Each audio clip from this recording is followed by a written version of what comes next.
Is there any jobs going here? Because everyone seems to have a holiday every time I come Tell me here. about it. Well, ever since you've come on, everyone's left. Well, even Troy. He's making all sorts of excuses now. Can you see that? I can make it bigger. Graeme, can you see it okay? You can fuck off. My eyes are okay. All right, it's just you were looking down quite intently. No. I'm just checking. Wait and see. Is that much of his I eyes work can't. when he has to do something from it? Or I could get a pair of dodgy specs like that. They're not specs, they Tom are Ford. Specsavers. Aye. Do you see that? Aye. Hey, well, I've always wanted someone to do that to me. Yeah, absolutely. That's made me feel really... Yeah, right in the middle of the show, they should do it. That'll do. Who made the tea? The lady at the cafe. It's very nice, thank you. No, what would go down really well? Maybe a Kit Kat or something. A biscuit. At half time then, whatever. Yeah. No budget for it. Yeah. Come on then, when you're fucking ready. Right, are we ready to go whenever I'm ready? Even with 10 men, I'd expected more from Arsenal. Because I think looking at Arsenal yesterday, there was an inferiority complex they showed. There was no real desire to change it up the pitch and try and cause him a problem. I would be privy to the way that Marcus Rashford has behaved over the last 12 months. So I'd be privy to the fact that on his birthday he decided to go to China Whites when they've just got smashed to pieces by their biggest rivals, Man City.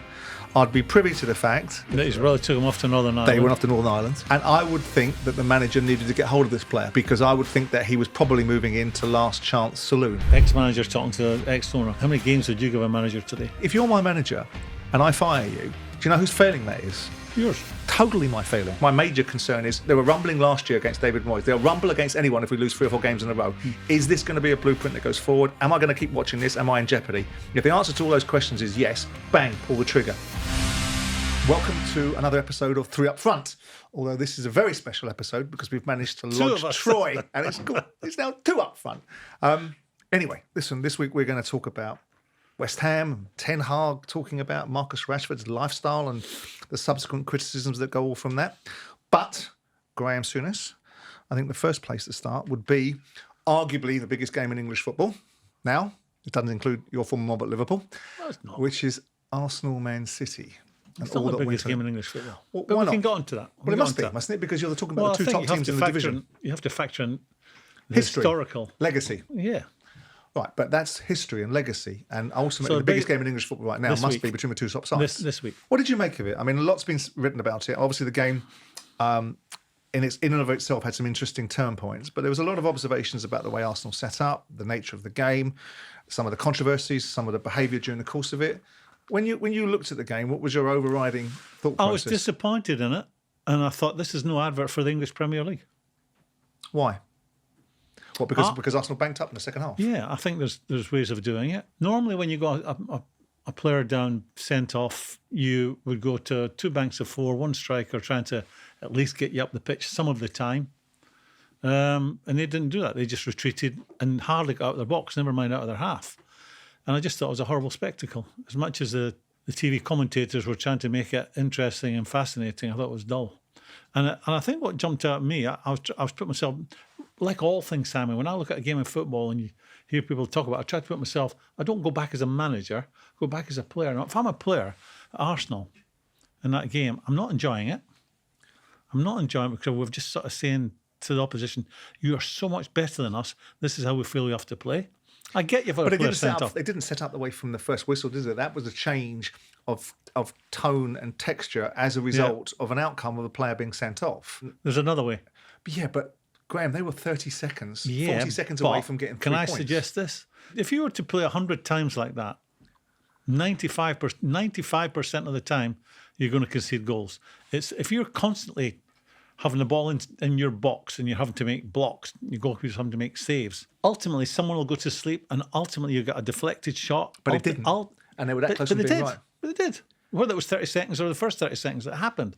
I would suggest, I don't know what the stat would be, but it would be high 90 percentages, if that's the correct term, that would happen every time you go down that road. I think you have to make an effort to get out of your box. But isn't that based upon an orthodoxy which suggests that ultimately playing a game with 10 players creates an outcome that still enables you to play in a certain way? And haven't we seen more in the modern era when instantaneously a team goes down to 10 players, the opposition will automatically take control of the game, and specifically in opposition like Man City. Because I make you right, and I would suggest that clearly you know more than me about it, but the point is that if you go down to 10 players, you still have an ability to have one player as an outlet. Yeah.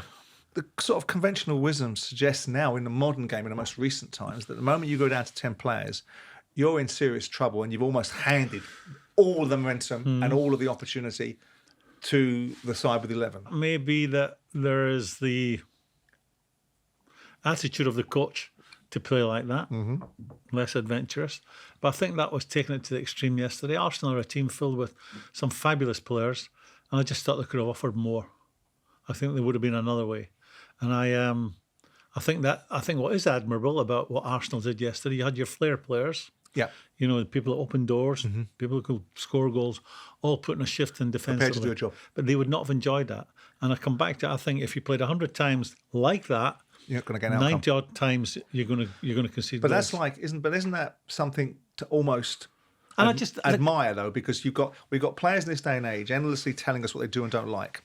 You and I talked previously about the application of the Real Madrid players against Man City in that game where Ancelotti wanted to do certain jobs. Vinicius Junior was doing a certain job that he wouldn't have enjoyed either. And they had 11 players on the pitch. Yeah, the goalie was just happy to kick it. So doesn't that tell you something about the kind of control that Arteta's got over his players, that they're prepared to do what's asked of them? Isn't there that to be taken away from this? No, he's good. The week before at Spurs, what Arsenal are right now, they're a really, really strong group, very aggressive, very well organised. I just... You know, how I started this conversation, I always go back to being a player. If I'm a player after that game, I'm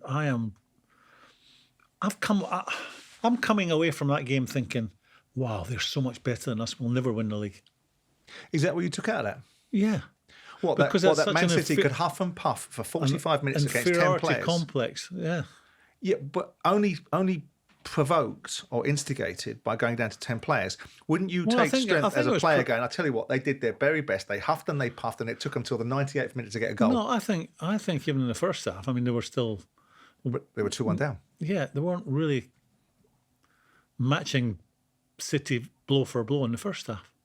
I think, City are a fabulous team, but I think when you go to City, you have to be brave and willing to take them on at their game if that's your attitude, or come up with a different plan. But I think right now, City are...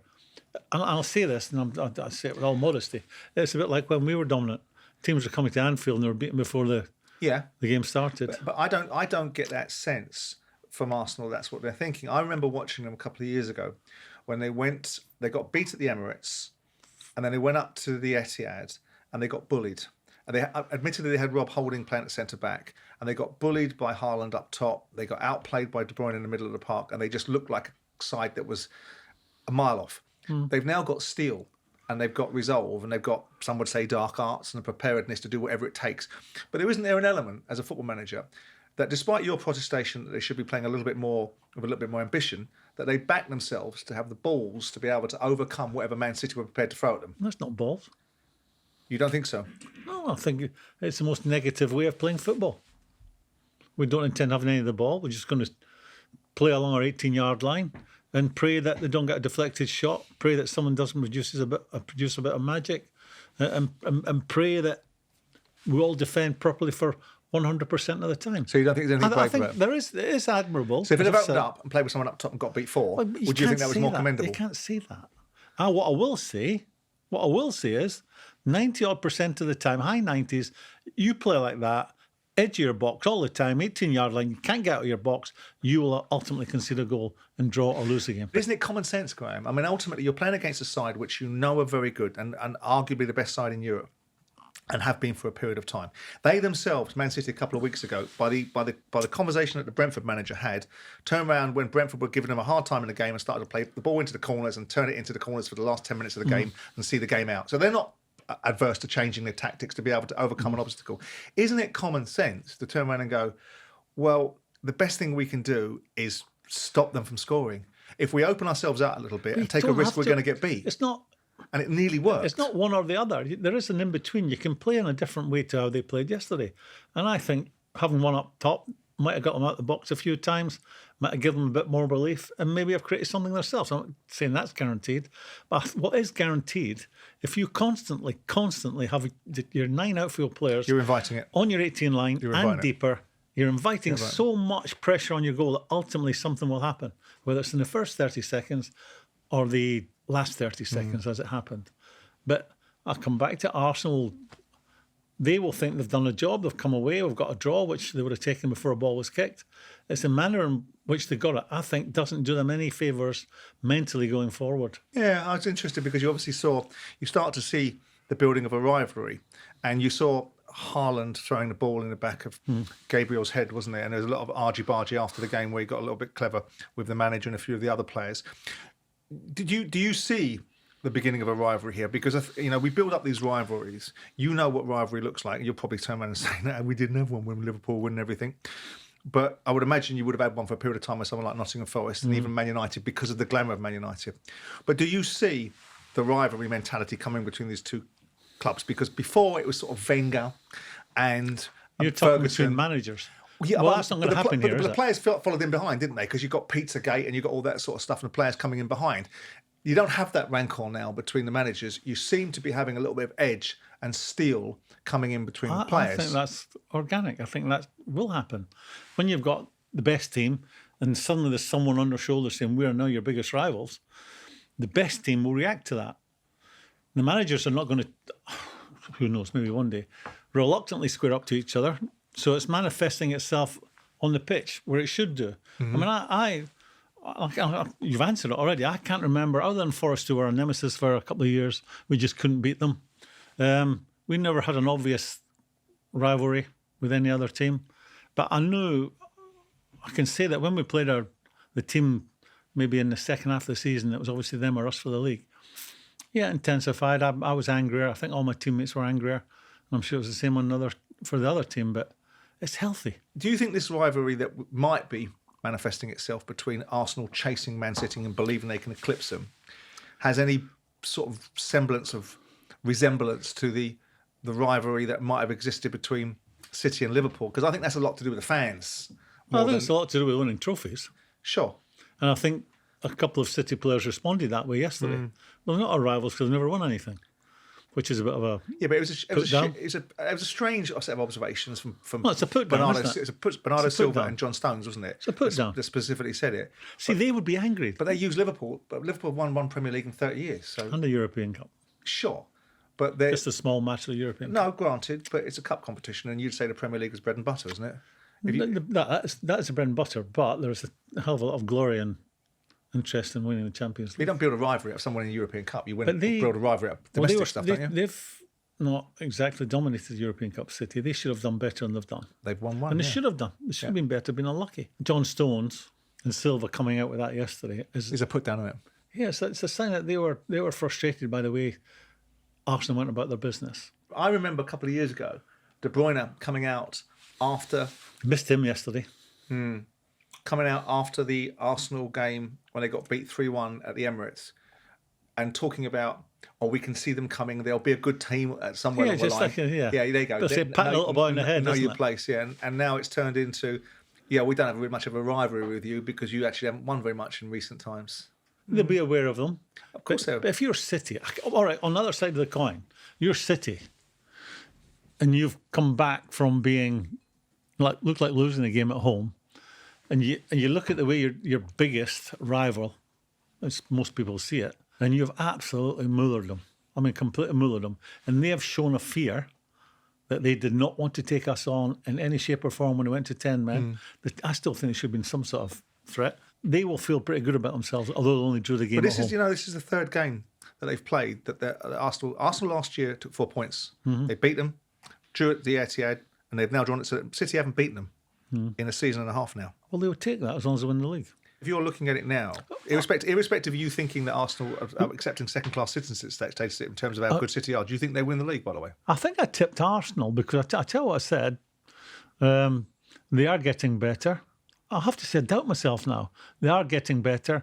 And I come back to, and I know one man does not make a team, but their go-to man above anyone else for the last 5-6 years has been De Bruyne.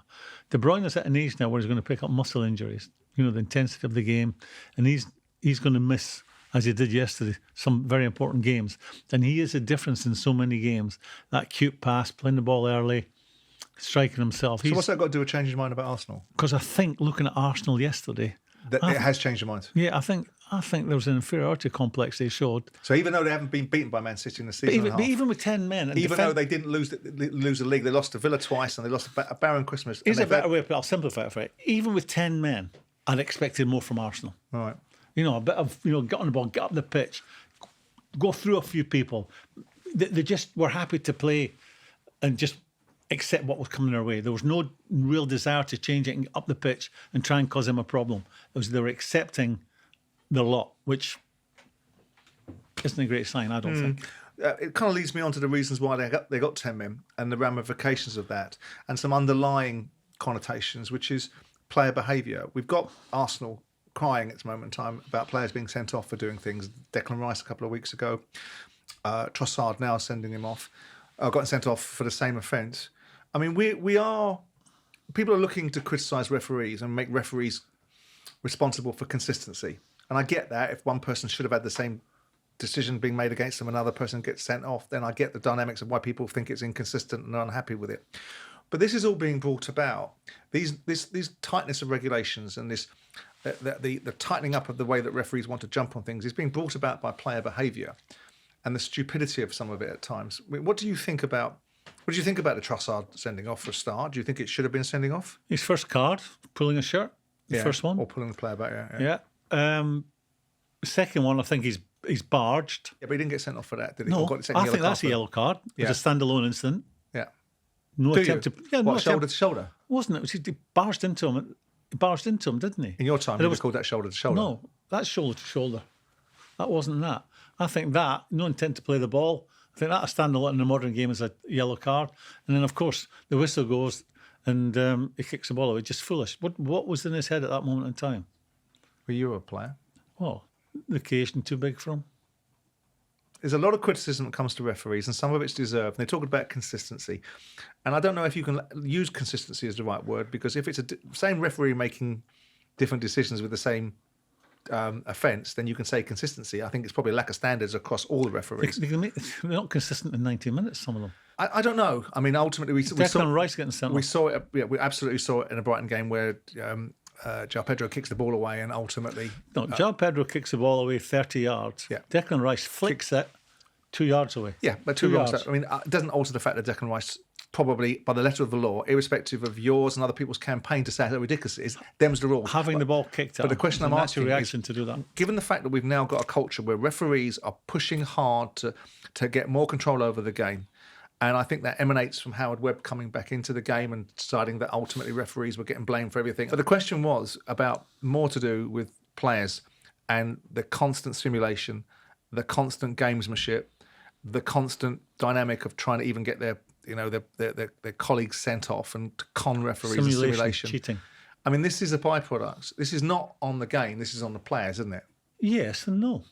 Right, which is Players no will part then. bend rules as much as they can, simulate as much as they can. Yeah, so they can't it's up be- to they a can't be referee surprised at who the response then, can understands they? the game, and I'm not sure if any of them do, understands the game, and when they see simulation, this is what a referee has to put up with.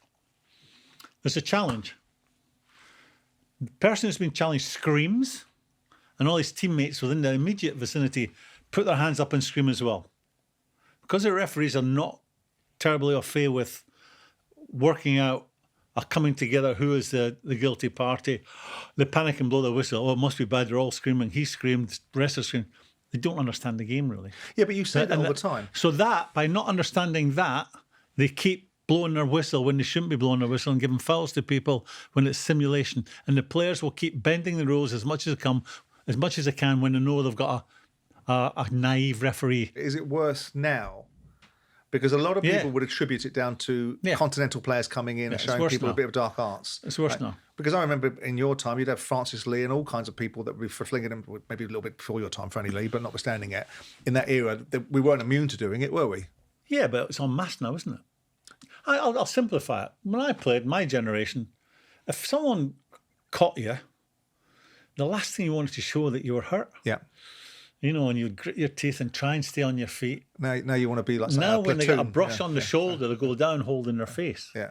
And it's horrible. When, embarrassing. when you analyse it, Yeah. they're actually trying to get someone they're playing Yeah. against in trouble. It's like a cheating way It is cheating. of I think trying to win the it's game. cowardly. I mean, that Ben Brereton Diaz the other day when he rolls around like he's been hit by Daniel Dubois for point of current reference. Shaw got sent. Was it Shaw? Well, why is the ref? There's a perfect example. But you say this Referees about, don't but you understand say it. this about referees, right? And you and Keown, for the want of bringing Martin into this conversation, talking about the Declan Rice situation and talking about the inability for referees to make educated decisions and know what they're doing. There was a player, the PGMOL put forward something called a KMI, which is a review of individual decisions, which is made up of players, which is what you want. And the players that saw that Declan Rice decision, which you would say is an idiot referee not getting the context of the game, all voted that was a sending off offence or a second yellow card. So when you say it's the referees and their failure to understand because they haven't played the game, they don't know what they're doing and they don't know what they're seeing, you've got your fellow pros in there that have the same worldview as you, maybe not to your level. How not played many to, ex-players are we talking about? I think the panel was made up of 3 or 4. So do you think it'd be beyond impossibility the referees would be handpicking these people to? No, but you can't have it. Hold on. I mean, you can't suggest that you don't. It's like you don't like the outcome, I so you think if criticise you're and a make up a referee in panel. that game and you've not sent the Brighton player off for kicking the ball 30, 40 But they're yards. two different things. You cannot send Declan Rice Yeah, but off. that's like saying two wrongs make a right. You missed that one, you should get castigated for it. Right? This one here, you didn't miss. So isn't it a case of learning from your mistakes? And unfortunately, the first one gets away with it. Or maybe you book him in retrospective. You're so bleeding But concerned. Simon, was the first one a difficult one to No, to he missed spot? it. It was a bad decision. How'd you miss it? No, but, whatever. He wasn't paying attention not to whatever. He missed it. How'd you miss that? it. I don't know. That's an And I don't- interpretation. And I don't condone it. And I'm How does he miss that? I don't What know. else can he be watching? I don't know. But going back to the point what I'm else making. can he be looking at if he's I missed don't know. that? Maybe he's doing semaphore for some other reason, right? But the point is that the Declan Rice decision, because your constant argument is about refereeing standards, and players have brought it upon themselves, which is the conclusion that we're summarising. But also referees compound the issue of players simulating and cheating by not knowing what they're doing, and then you get a players committee that comes on, looks at the adjudication that you would have died players- in a ditch was wrong, Help and me. agree who, with it. Who were the players committee? Oh, I don't fucking know. It doesn't matter. Because It does. what are you going to do? Say it's the wrong sort of players? But I'd didn't like play to at know who this the level. players were. But it's, My take on the Declan Rice situation was the Brighton player kicks it at Declan Rice, but he kicked it away. and Declan Rice, because the ball's there, has done that. The ball's rolled at maximum of 2 metres, and at the same time, this Brighton player's kicked through him. That's not lashing a ball. The ball's coming. No, it's not. That'd be a natural reaction. But to why that. are we here? And I tell you why we're here. And this is where you and I will converge rather than diverge. That the ridiculousness of those decisions have been brought about by the players pushing the envelope so much, taking the piss so much, that ultimately back to bite them. you've now got referees making strong decisions that are within the laws of the game, because those are the laws. And it's the law that's an ass, not necessarily the referee. Look, we'll move on from that, and we'll move on to West Ham, because obviously someone we both know, and I think we both like him quite a lot, David Moyes. One of the good guys, yeah. One of the good guys. Taken out primarily when he had done a lot of good things for West Ham, but I think, again, primarily on the basis of the fact that the natives were restless about the style of play. West Ham haven't started particularly well this season. They've gotten beat 3 games in a row at home, which is the first time it's happened to them in the Premier League, I think. As I say, Moisey was taken out, but Lopetegui going in. I got a thing about this guy. I don't know why. I think it's because when he was the Spanish manager, he was busy caught in the Real Madrid job, and then ultimately got the Real Madrid job and got taken out of the Spanish job before a tournament. He jacks Wolves because, and it might be because Wolves, Financial pitched fair him a play, woo wasn't and it? didn't quite follow through on it. But he does give me that feeling he's a little bit. They were a selling club when he went there. I don't think that was. Well, they the were buying description club, he yeah. had. They were selling club when I think he says they pitched him a woo. They basically told him something and then reneged upon it. But Gary Neal came in, worked with the same squad of players and did all right last year. Do you look at West Ham and think, interesting, not quite what they anticipated, and I'm not sure about this fella? Or do you just think, look at the fixtures they've had? They've had Villa, they've had Chelsea, I think they've had Man City at home. The 3 games they've lost at home, which are the 3 home goals they've got, are all losable games anyway. I wouldn't worry about it too Chelsea? much. Well, they're not quite the car crash that perhaps a few people forecasted. They're 5th in the league. Yeah, I know. And you thought in the first game of the season, centre forward away from beating Man City in the first game of the season. I felt they were going to get better. How much better? We'll have to wait and see. Going back to West Ham, the first goal, they were all over the place defensively. The guy, it's not Alvarez. Someone gets in a race with Jackson, I think. And Yeah. It's like a. Yeah. How are you finding yourself in that amount of space. in that situation in a race with him, and then he pushed it through the goalie's legs. I think he is under pressure. Do you think he should be under pressure? Pressure comes, you join a big club, where West Ham are a big club, big stadium, a crowd with expectations, but it compounds that frustration level when you start spending big money on players. And you've got a new manager that seems to be progressive. I think he'll be okay, but I could also see it turning difficult for him. I think they're It's a demanding transition, though, crowd. isn't it? But try telling the West Ham supporter that. Well, yeah, I know, but they had their way with Moyes. They had the Do exotic. you think it was the right thing to get rid of Dave Moyes? No, I don't, because I like David, and I think David was a sensible pair of hands. But I also think there was a point where the fan base had gone. I don't think like David Sullivan, and I hold on to that thought process with great glee. But no, I wrote an article in sort of November of last year, October, November last year, that David, given his achievements in Europe, given the fact that West Ham were now a side capable of competing at the upper echelons of the Premier League and playing in Europe, that there were damn sight more reasons to consider him fully redeemed after Sociedad and Sunderland and a bit of a disaster at Man United for obvious reasons, that he was now back in the higher echelons of managers. So I think what did for him, and we were doing a show somewhere, and the stat style came of out, play. They were something like 8th in Possession. the league, but they were 19th in the league of having possession. So that means you're a counter-attacking team, which doesn't go down well when you're playing like that at home. I think that was his downfall, his style of football. I don't know what West Ham will do, but if I were a West Ham owner, I wouldn't be reacting. How much time would you give him? Because you have a reputation of being... Well, I give you guys as managers enough rope to run with or hang yourselves with. It's up to you what you do. But I wouldn't be looking at him now. I'd be looking at the fixtures going, well, I can quite price into my thinking that I can get beat by Villa. They're a good side. I can categorically get priced into my thinking that I can get beat by Man City. Given that my viewpoint is that Chelsea are a car crash, as an impartial observer, maybe I'm not so as impartial as the chairman of West Ham, but I'll be still an objective observer. I can put that in. Not the performance, because the performance was passive and poor. Some good players, West Ham. But I watched West Ham against Palace, my old lot, and I thought they were good. I liked the boy Keelman. I thought they were very good, and they were well deserving of a 2-0 victory at Palace, which, you know, Palace are not difficult, not an easy side to play against. Finished last year. You know, they've done it, and they've just got a result away to Fulham. We've just smashed Newcastle. We could have gone top of the league. So I'd be looking at it going, well, I'm not going to be concerned about this right now. I'm not in the bottom three. I've got games coming up like Ipswich and Brentford that I would expect to get points out of. Let's see how we go. After 10 or 15 games. Modern football. This is ex-manager talking to ex-owner. The game has now moved on. Yeah. How many games would you give a manager today? Well, it depends on the manager, and it depends upon what I think he's doing wrong. It depends. 10 games? Well, if you're my manager and I fire you, do you know whose failing that is? Yours. Totally my failing. No, it's not. No, it is. Circumstances can dictate. No, it is my failing, because I employed you to do a job and you're not capable of doing it, and I'm not capable of being patient enough to give you an opportunity to do it. So, with the greatest respect in the world, if I haven't got the balls, Frank de Boer is a different situation at Palace, where Frank de Boer was completely ideologically wrong for the club, and after 4 games, be better reverse out of this because you just don't fit. That's a different scenario. But if you've done your due diligence and you've made your decisions for the reasons that you're sensible and you've backed it up with your own thinking, you can't give a manager 2 months. You're a fucking child if you do, because you don't give them any chance, and you also don't give them the tools. So, how many games? You've made your choice. Well, You've decided he's the right man. You've done your due diligence. Enough games to be able to get yourself out of Answer the fucking I'm going question, to give man. you an answer. Enough games to get yourself out of the shit that you find yourself in. 10? Depends how many games. If you've got 4 points out of 10 games, So you're then sitting- maybe. you're If sitting you've got in- 8 points, 9 points, 10 points out of 10 games in You're a sitting season in where the you need to comfy get seats. 33. You're sitting in the comfy seats. What do you mean, in the writing out all director's checks? box. Writing out all checks. In the direct with, The real comfortable seats. you know, yeah. with the cushions and the heated Yeah. seats. Those ones, yeah. Yeah, you're sitting there. There was watching loads it. of those at Palace and when I was there. And the crowd in front and from behind are giving the chairman, owner abuse. Then you Feeling got that packed on you? Well, no, not really, no, because your eyes don't betray you. And if my eyes are looking down at a manager that's A, being held up by my wishes, B, lost the players because clearly they're not playing for him, then don't waste time.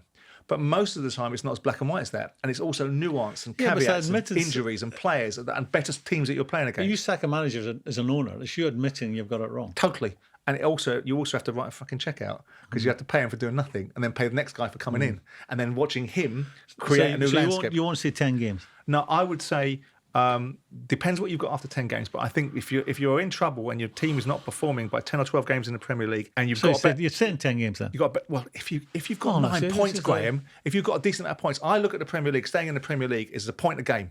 If you get a point a game, you're staying in the Premier League. West Ham supporters are happy with a point a game? No, but you're asking me as an owner, and based upon when I push the panic button and because my major concern is.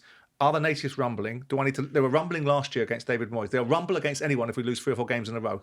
Is this going to be a blueprint that goes forward? Am I going to keep watching this? Am I in jeopardy? If the answer to all those questions is yes, bang, pull the trigger and have a solution lined up over here. If the answer is I'm not fucking sure, then sometimes no decision is better than a hasty decision. You're the owner or largest shareholder in Man United. You happy with Ten Hag at the weekend and his post-match comments? I'm not. First of all, I'm happy with the performance. They were good. They were good. And people give a lot of nonsense to Man United and are very critical of them because they are Man United. And I often think that a lot of people will comment more on Man United losses than they do on Man City wins. And that's just the legacy of Man United. That's Man United. That's the price. That's the casualty of being a Man United a manager or owner or player. I would be privy to the way that Marcus Rashford has behaved over the last 12 months. So I'd be privy to the fact that on his birthday, he decided to go to China Whites when they've just got smashed to pieces by their biggest rivals, Man City.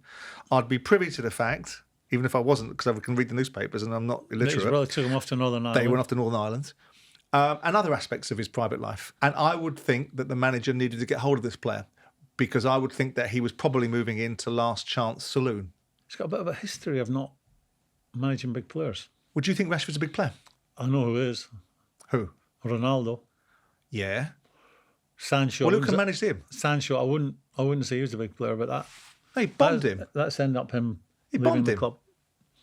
He bombed him and he bombed Ronaldo. So how's that difficult? I mean, you, me, and Sam Allardyce had this row about Ronaldo about 2 years ago on another William Hill thing. I said, if he didn't want Ronaldo, why didn't he just say it from the get-go rather than piss ball about? And Sam went back and said, oh yeah, first press conference I'm going to do is I don't want Ronaldo. Explosion. Ultimately, car crash territory for a new Man United manager coming into the dugout and saying in his first press conference, I don't want the biggest name in world football. Besides Messi. Conversation must have taken place where certain promises were made. To Ten Hag? Both ways. Or to Ronaldo? Yeah. On both sides. But your accusation is he can't manage big players. Well, hold on. He didn't manage that one very well. What you mean? At that time, Man United were in a big hole. Man United had no leaders. No one at the young guys in the dressing room would say, you know, in 10 years' time, I want to be like that. There was no one. Granted. There was no one. But Ronaldo is the perfect role model for any young player. So you say. I would suggest the way he looks after himself, the games he's played, the goals he's scored, the clubs he's played for. Granted, but hang on, Graham. That's not Ten Hag's problem that the dressing room that he inherited was a dressing room. Let me finish. That Ten Hag's problem was that the culture in that dressing room wasn't right, and even Ronaldo himself said, I don't get listened to. So your accusation is Ten Hag doesn't know how to handle big players. My observation you might be right. I think it's very difficult to handle Ronaldo because he's bigger than the club. He's one of the few players that could be considered in that bracket. Keep him on side. Right. The alternative is that Ten Hag can handle big players because he won't have any of their nonsense, and he doesn't care who they are, and he doesn't care what they do, and he doesn't care how much they cost. I think that he handles Rashford how he sees fit. And the argument was being made. And if you were his owner, if you were a largest shareholder, would you be saying, yeah, of course. I'm happy with the way the manager's dealing with Rashford? If I was his owner. They ain't blessed with that many top players. If I was his owner in some parallel universe where they let me loose on Manchester United, I wouldn't have hired Ten Hag in the first place. So it's a difficult question for me to answer. But in the event that I've stayed with Ten Hag, as they alighted upon this summer, then I would be saying to Ten Hag, you've got to shit or bust. It's go hard or go home time. So if you want to make sure that a player is operating at the highest level, like Marcus Rashford, and you believe that his lifestyle off the pitch needs to be brought into question, then you do what you see fit, but you be right. The year before last, he got 20, I think it was 25 goals. Yeah, he did. And last year, 5 or 6 goals. Would that suggest that the manager's managing him properly? I think the player... Is he managing him at all? The players' motivations might be different at different times. I don't know. Because make no mistake, there is a player in Rashford. Yeah, but not on the level they built him up to.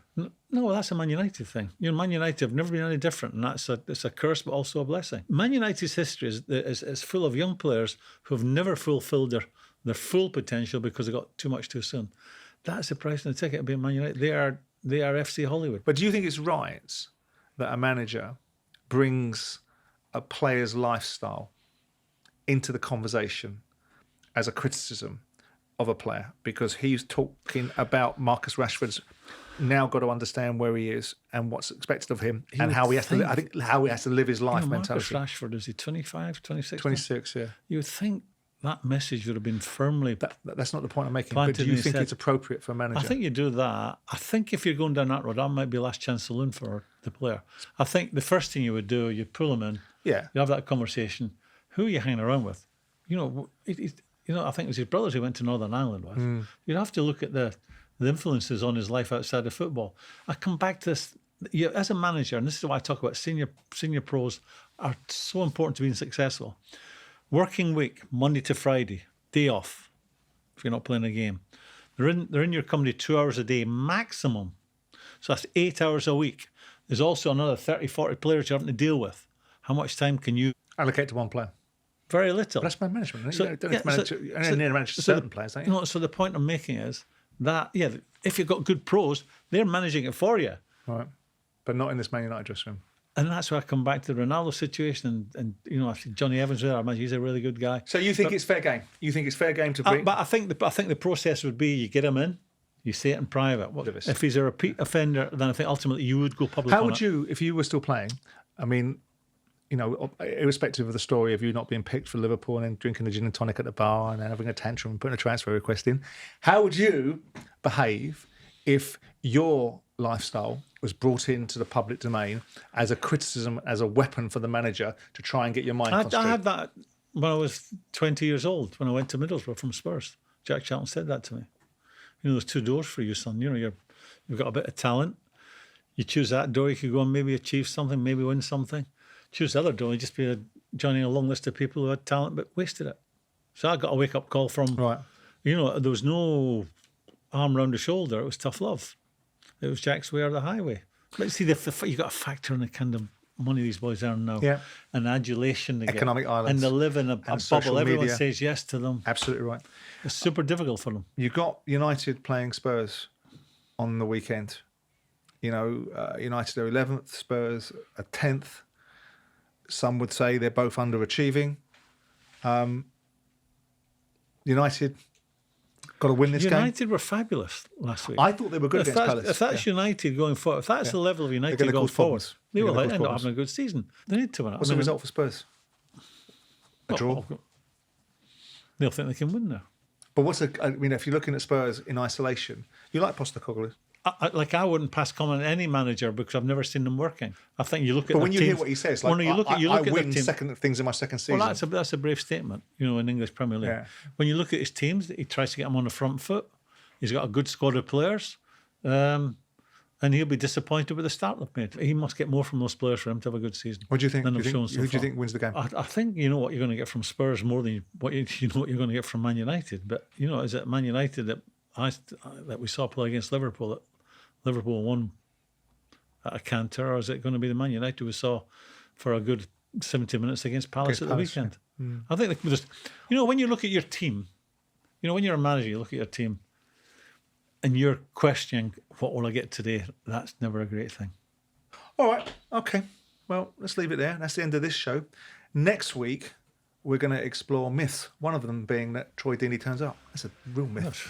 Or scores goals or anything meaningful. Yeah. Anyway, next week out, myths in football. By the way, I'll be telling him that later. Good. Make sure you do. The two of us, maybe three of us, will see you next time. This has been Three Up Front, brought to you by William Hill. Subscribe to the channel for weekly episodes. And don't forget to go back for some of my upfront episodes. Not bad, if I do say so myself. 18 plus, please gamble responsibly.